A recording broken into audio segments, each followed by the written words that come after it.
नमस्कार साथियों, जिनको भी 2027 के चुनाव समाजवादी पार्टी के टिकट और सिंबल पर लड़ना है, उनके लिए समाजवादी पार्टी के मुखिया अखिलेश यादव की तरफ से दिशा निर्देश दे दिए गए हैं। अगर आपको टिकट चाहिए तो कुछ जरूरी बातों को जरूर सुन लीजिएगा, जिनको नहीं चाहिए वो भी सुन लें। दोस्तों, आपको बता दें कि विधानसभा चुनाव में होने में अभी 2 वर्ष का समय है, लेकिन समाजवादी पार्टी ने इसके लिए संगठन को अभी से तैयार करने की मुहिम शुरू कर दी है।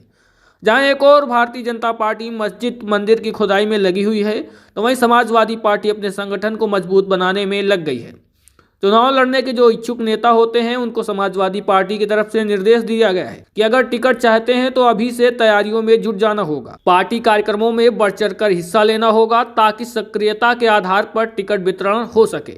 यानी जितने भी कार्यक्रम पार्टी करवाएगी उनमें आपको सम्मिलित होना होगा और बढ़ चढ़कर हिस्सा लेना होगा। वहीं समाजवादी पार्टी ने निर्देश दिया है कि पीडीए के हित के लिए राजनीति करना होगा और जन जन तक इस बात को पहुंचाना होगा, और इसके लिए लक्ष्य रखा गया है। इसके तहत पिछड़े, दलित और अल्पसंख्यक समाज के जातियों के महापुरुषों की जयंती और पुण्यतिथि पर विधानसभा वार कार्यक्रम आयोजित करने के निर्देश भी दिए गए हैं। यानी जितनी भी जातियों के महापुरुष हैं, उन महापुरुषों की पुण्यतिथि हो या जयंती हो, उस पर कार्यक्रम करना है, क्योंकि बहुत सारे समाज के ऐसे लोग हैं जो अपने ही समाज के महापुरुषों के बारे में नहीं जानते हैं और नहीं जानते हैं कि उन लोगों ने हमारे जीवन को बेहतर बनाने के लिए और समाज में हमें न्याय दिलाने के लिए क्या कुछ किया है। तो अपने पूर्वजों को जानिए और अपने महापुरुषों को जानिए। इसके लिए समाजवादी पार्टी कार्यक्रम करवाएगी और उनके नेता आयोजन करेंगे और आयोजित करने के निर्देश भी दिए गए हैं। और साथ में ही आम जनमानस की समस्याओं के खिलाफ सड़क पर संघर्ष करने का फैसला किया गया है। उन समस्याओं से लोगों को रूबरू करवाना है और उन समस्याओं को खत्म करने के लिए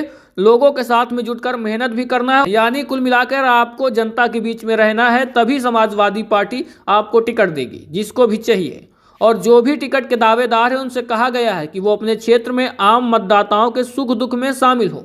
यानी जो गरीब तबके के लोग हैं, जो पिछड़े हैं, दलित हैं, किसी भी तरह से शोषित हैं, वंचित हैं, तो उनके सुख दुख में आपको शामिल होना है।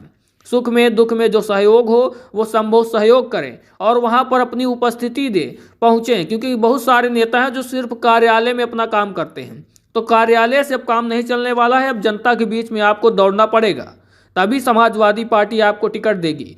ये बिल्कुल कड़े निर्देश दिए गए हैं। वहीं आपको बता दें कि प्रदेश के समाजवादी पार्टी के मुख्यालय में उनकी सक्रियता के लगातार मूल्यांकन होगा कि किस तरह से कौन सा कार्यकर्ता और कौन सा नेता क्या काम कर रहा है, और इस मूल्यांकन के आधार पर ही तय होगा कि उसका नाम विधानसभा वार तैयार होने वाले दावेदारों के पैनल में रखा जाएगा या नहीं। कुल मिलाकर अखिलेश यादव का साफ संदेश है कि आपको जनता के बीच में रहना है, उसके दुख सुख में शामिल होना है और जनता की समस्याओं को उठाना है, तभी आप टिकट के दावेदार हो सकते हैं। अन्यथा आप टिकट के दावेदार नहीं हो सकते। आपके पास पैसा हो, रुपया हो, आप कार्यालय में बैठे रहते हो, उससे कोई फर्क नहीं पड़ता है।